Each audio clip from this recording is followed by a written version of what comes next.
Hello and welcome. Today we're going to do something slightly different. We're not going to do like a hip workout per se. I have got with me Aman Bancil. He is a good friend and osteopath from Edge Healthcare. Just from sitting for hours and hours by my computer, I've started to develop upper back and neck soreness. So what I thought we'd do today is, instead of just having a consultation with me and Aman, we'd record the consultation, because I know a few of you out there will be having similar symptoms. So thank you, Aman, for giving up your time. Yep, no problem. Yeah, it's something that's affecting quite a lot of people at the moment. We're getting quite a few emails coming through. You know, your workstation setup at home is unlikely to be as good as it is at work. Similarly, I guess for the kids, I'm not really sure, you can maybe tell me, but the regular break between lessons might not be as structured at home. So yeah, so it's just over an hour, but yeah, the tendency is probably to stay in the same position, whereas at school you can go on, it's obviously break time and movement between lessons. Yeah.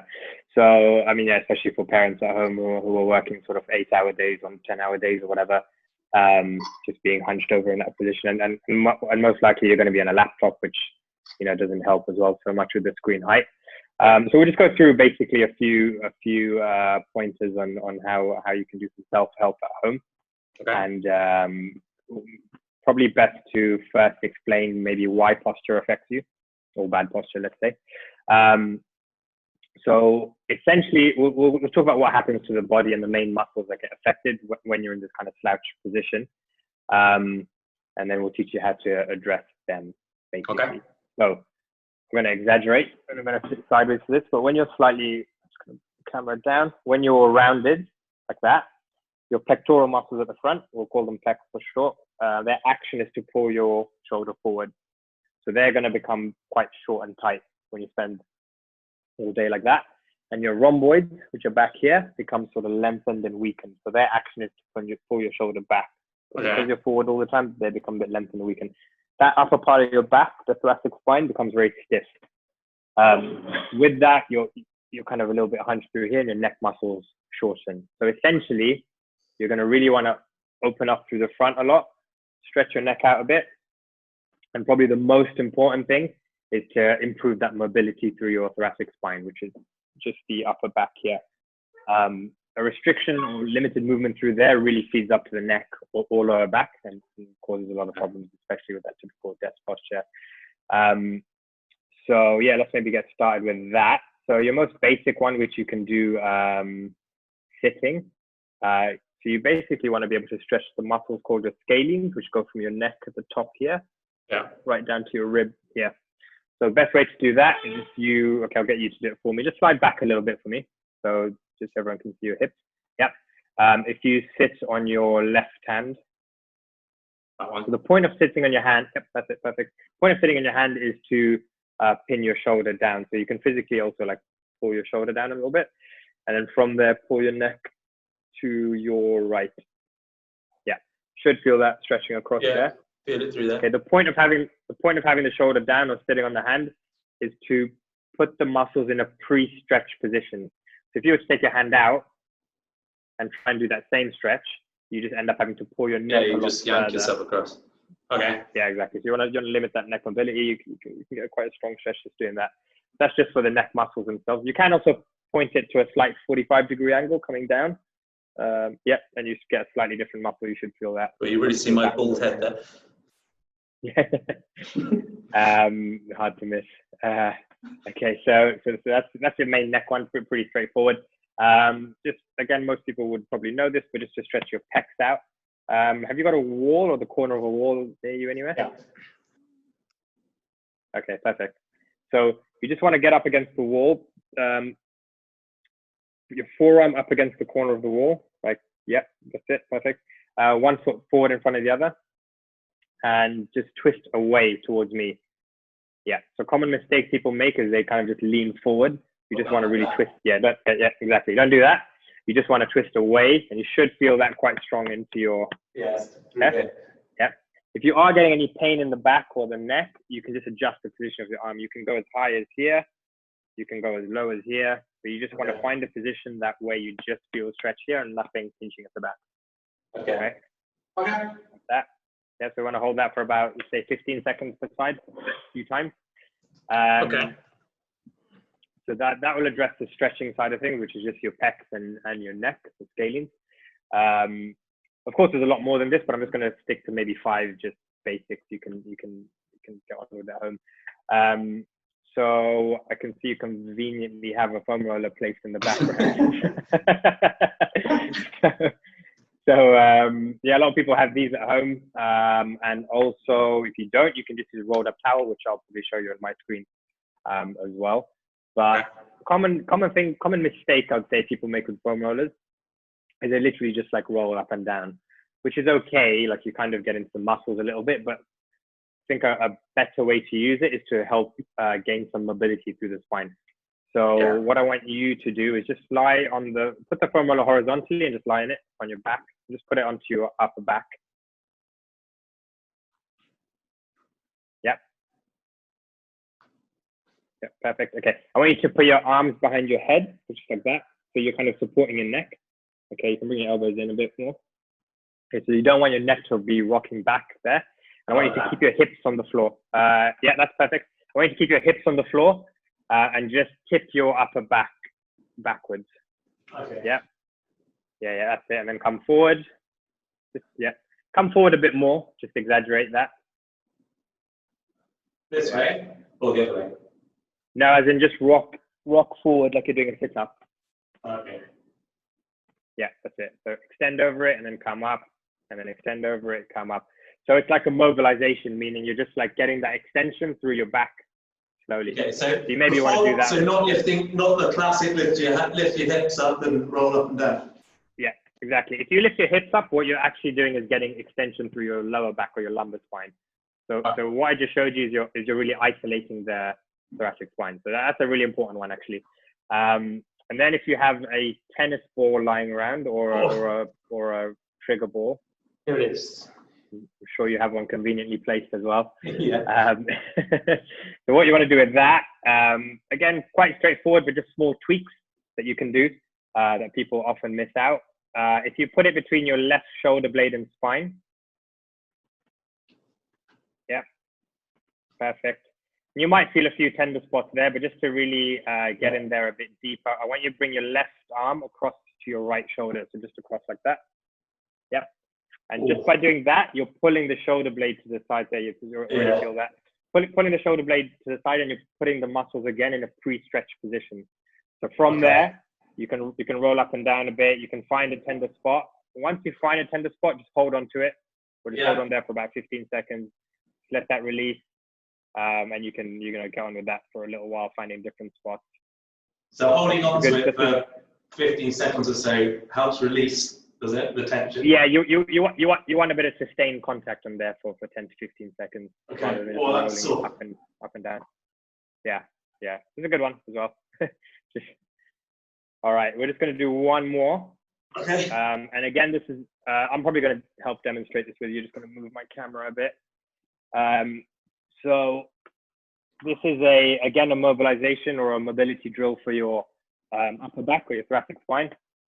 So the one I showed you with the foam roller really focuses on extension, which is bending backwards. Yeah. But you can never forget your spine and the rest of your body moves in all sorts of motion. So we're gonna focus on some rotation. So the biggest movement in your thoracic spine is actually rotation. So you really want to get some mobility through there. Okay. So what you can do is you can come on all fours. You get your right arm behind your neck and then bring your elbow towards your left knee and then up towards the ceiling and then come down and then up. So you can just alternate that for about a minute.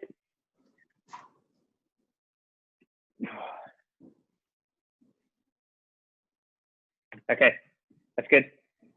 So in a healthy thoracic spine or upper back, you would, or let's say a mobile one, and mine's not great, but you'd want that elbow kind of pointing towards the ceiling.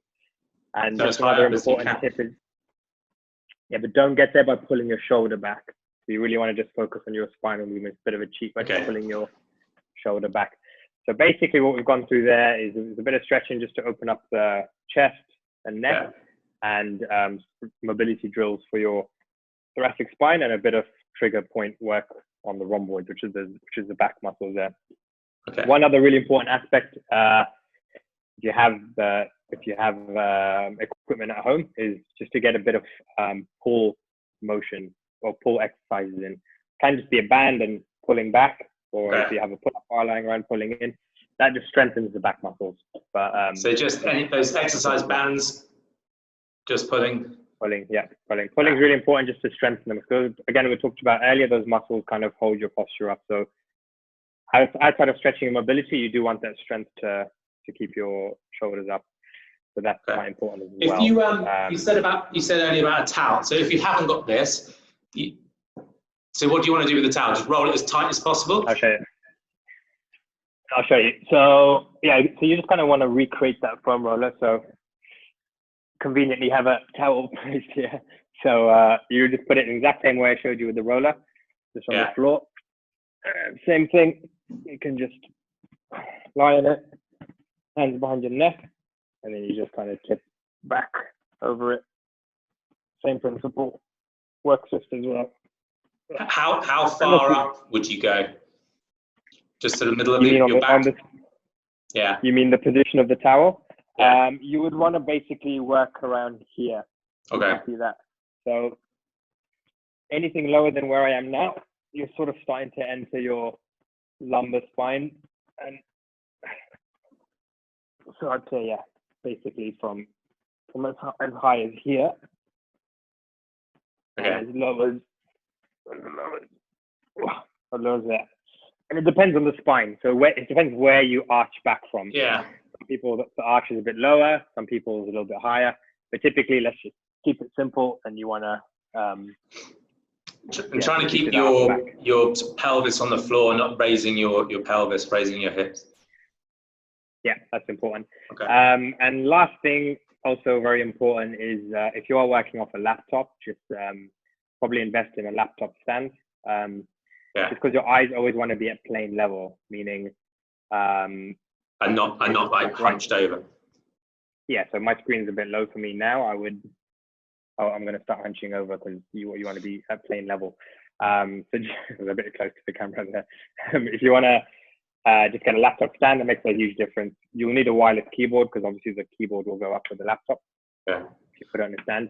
What about I mean, sometimes you have to. Lessons are about just over an hour long. So how long do you think you would recommend to stay in one position? Realistically, I'd say not really more than maybe 20 minutes. So again, like, having a laptop stand and a great chair and everything's fine, but your body wants to be able to move. So I think keeping moving and actually working in different positions is a good thing. And even if it's lying in bed for a bit, like 10 minutes or so, then sitting in the chair for another 20 minutes, and then sitting on the sofa for a bit. The body wants the ability to move. A good idea is to get some books and stack your laptop on it, and then just stand up and work for a little while. So just being stuck in one position, it's not sitting's not great, but it's not necessarily bad in short amounts. It's just being stuck there. You wouldn't really want to be standing for hours on end either. So just vary where you work, sort of move from sitting at the desk to maybe standing up to then go and sit on the bed. Just keep moving every 20 minutes. Not really advising the bed as much, but the concept of just kind of like telling all our students just to go and lie down and promoting napping in lessons. What else? Is there anything else? That's about it, really. I mean, you don't want to overcomplicate things. There's getting to the lower back, of course. But that's another whole set of exercises we can give you. We can do another call at another time and go through that if you want. How often would you do those? So those exercises you just gave me, how often would I do those? Those are all pretty simple. So I would say every day you can do them every day. When it comes to once a day, just 20 minutes? Once a day, twice a day would be great. You don't need 20 minutes. That would take like not even 5 minutes. So you're better off doing little and often than like one whole chunk. And so at the moment, obviously, you're not treating anyone because you can't go into work, but you've been doing some of these telehealth sessions. Yeah. So you can get quite a lot achieved with the telehealth, especially when it's an injury, say like an ankle sprain, which requires a good amount of exercise rehab. But you come to me with that kind of injury, that's probably an 80-20 in terms of how much work you have to do. So it's just really just structuring a program and teaching you how to deal with it yourself in a way. It's actually been quite good in a way where patients are having to actually do their exercises because most of the time they don't. So they're finding they're getting better quite well, surprisingly. Okay, cool. Well, thank you very much. I'm sure if any of our community have got any niggles, then they'll be in touch, and I'll throw them your way. But thank you very much for that. That was really useful. Okay, sure. Any problem? Have a good day. Okay, Cheers. cheers.